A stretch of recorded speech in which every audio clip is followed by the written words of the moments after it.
This is the Stop Sucking Your Business podcast. Booyah! It's time to grow your business, stop spinning your wheels, and build the life you deserve. And I'm here to help. My name is Megan Brain. This is Stop Sucking at Business.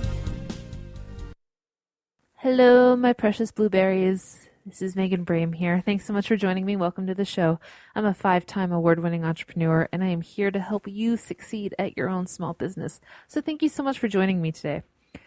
If you hear, I don't think you'll hear it, but maybe just give you a little bit of rundown of my life. If you hear any kind of in the background, I have these electrodes on my shoulder right now that are running through a massage, which I guess now just sounds like I've been using a vibrator. These are actually electrodes, I promise. They are, if you know my background at all, you know that when I was in my burnout phase in my first business, I got really bad shoulder pains, and unfortunately they come back whenever I have a lot going on, a lot of stress. I think they're part psychosomatic and part just habitual now. But every now and then I get to put these cool electrodes on my muscles and just have them run through these massage cycles, and it's pretty crazy and pretty fun. So I'm actually doing that while I'm recording this. And today I want to talk about the growth side of business. I want to talk about the negative parts that we all have to deal with and just have a little bit of like a let's high five it out, we're all in this together kind of thing. But first, have you gotten FreshBooks yet? Have you? Have you? This is me judging you if you're still doing your bookkeeping on your own. Because dudes, you know you got so much to do. Make your life a smidge easier. Not even a smidge, like a ton easier. By getting bookkeeping software that'll do so much work for you. You know I'm all about that sweet eliminate, automate, delegate. So if you go through my link, meganbrame.com/freshbooks, you can start a free trial and get the software that's going to help your business just go faster, harder, better. I definitely think you should try it. I always recommend it because I use it and I love it.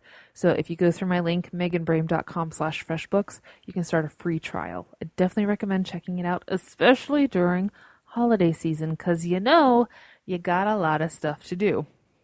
Okay, so reason I am recording this kind of topic is I don't want to embarrass anybody, so I will call this woman Megan. I will say Megan, it's not actually me, emailed me and said that she was having a lot of problems with negativity and haters.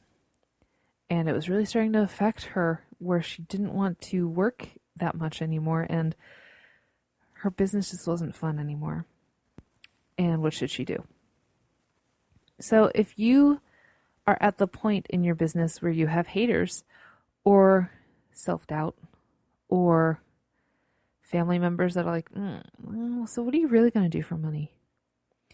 Any kind of that stuff, I want to talk about that today. And I want to talk about how we all go through that. And, you know, there's these things that say, well, if you have haters, that means you're doing something. I think that was Churchill. And I think that was poorly paraphrased. But, you know what I mean? Like, if nobody's gonna not like what you're doing, if nobody knows what you're doing. Does that make sense? So, a lot of people will say, well, it's just part of the game. Having haters just means you're popular. You have some market share. You have notoriety. People are paying attention to you. And yeah, that is one of the things. It's very positive to think about. But another thing that I want to talk about with that is it sucks, right? I know that there's all these people like, oh, don't listen to the haters and hustle hard and all these hashtags, all these things. But look, it sucks when somebody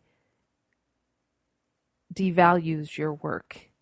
And it's always so interesting and heartbreaking and funny and weird that one comment that is negative has as much or more weight as 35 comments that are positive. Do you know, you always remember the negative, and you never think about like, oh well, all these other people liked it. You think about that one person that just hated it, the one star review, or that one nasty comment on Twitter, or that one person that just was over the top, rude, gross, and mean.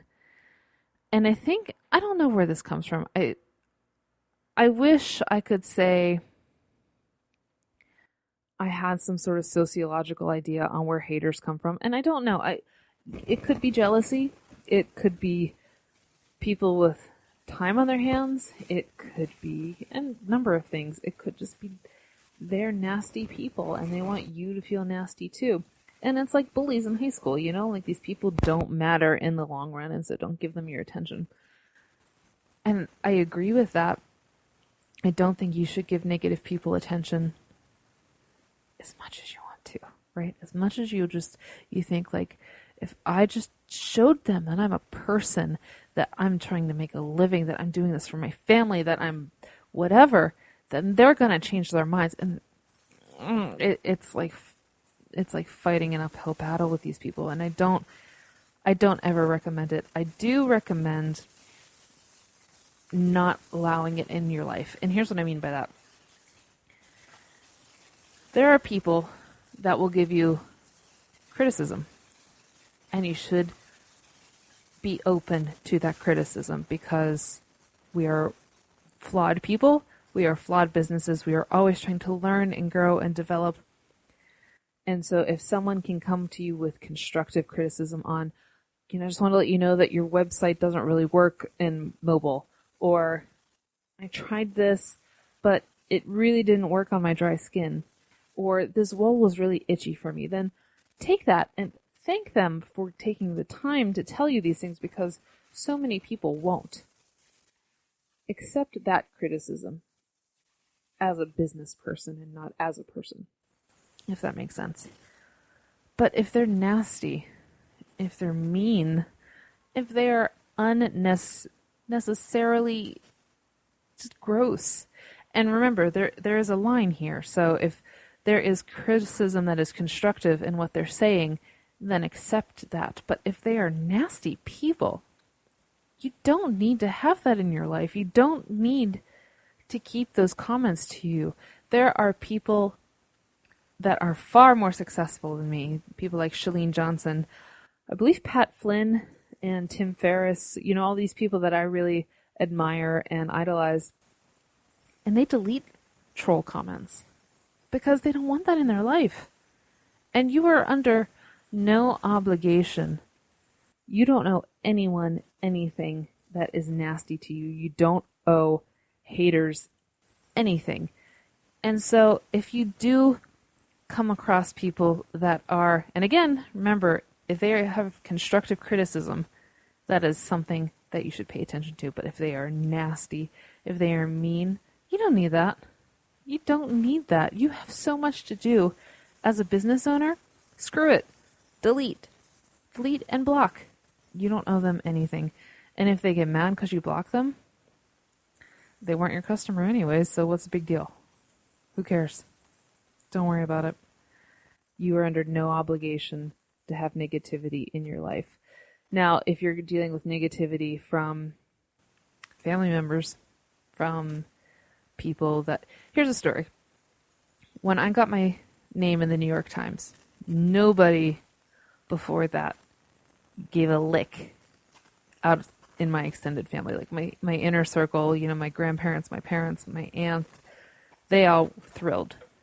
And then, once I got my name in the New York Times, my grandfather's brother, so I guess my great uncle, is what you would be, said, he started with the, you know what you should do? You know what, tell her to do this. And you know what they should do. And you just want to be like, screw off. You weren't, you had nothing to do with this. What makes you think I'm going to listen to you now? Are you a great business person? And I guess I'm projecting a little bit. But you probably have had that in your life too, where people will want to know, like, okay, what are you really going to do for money? Or, well, if you're a blogger, how are you really going to make money from that? Or if you're a craft person, well, how are you going to pay your bills? What are you going to do for a real job? And I fall victim to this too, where I say, I'm going to get a real job, or I don't have a real job, that kind of thing. But we do, right? This is a full-time thing for me. This is a full-time thing for you, or you're working towards making this a full-time thing. So, how do you handle that? Well, it's a little bit more difficult when they're family, right? Because you can't start that war. And they're going to be around a lot. But in my experience, people like my great uncle, people like whoever you're dealing with, they're always out in the periphery. And they don't really matter in the long term. So if it's someone in your inner circle, then I think you should have a sit down and a come to Jesus with them about how you have this plan. Here is your plan. Here are your goals. This is what I'm working. This is how I will make money. And I feel X when you say Y. And this isn't a psychology podcast, obviously, but a lot of people don't realize in your family, in my experience, that they're saying anything negative to you. They think they're just kind of like, well, I'm concerned about you, or I'm worried, or things like that. And that's wonderful. Thank you for caring. Thank you for worrying. But I'm an adult, and I know what I'm going to do, and I'm going to work, and I'm going to make it happen. And you just got to give me a little bit of breathing room to make that happen. But if they're in the periphery, if they're the great aunts and great uncles and the distant relatives of the world, oh, screw it, I don't care. Okay, thank you for your stupid opinion. Onward. They'll go away anyways, right? So that's kind of what we should work on. This is what we should work on. If there's anything negative that is stemming because you are an entrepreneur or a blogger or small business owner, I want you this week to just take a step towards removing that in your life. And remember, again, that there is a line.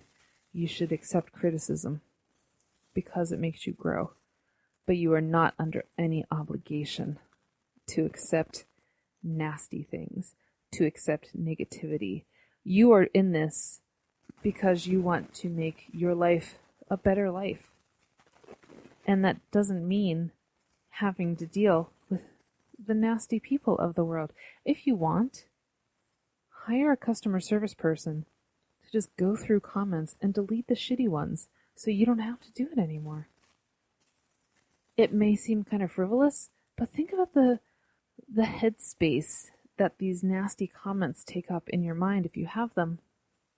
And wouldn't you rather just not know about it? So, this week, be like the Chalene Johnsons of the world. Be like the Tim Ferrisses. Be like the Pat Flynn's. Acknowledge criticism. Keep growing. But never allow negativity to stop you. Never allow negativity to keep you from growing. And Megan, if you're listening to this, I hope that this is helpful to you. And I think you're wonderful. And I think all of you are wonderful. Have a fantastic week. I'll talk to you soon. One more thing. You know how you suck at Instagram stories? I know. It's okay. I know. I want to help. Join me in my free live training, 3 ways to use Instagram stories for your business. Go to meganbrame.com/Instagram to join. It's totally free. You're going to learn a ton. See you in class.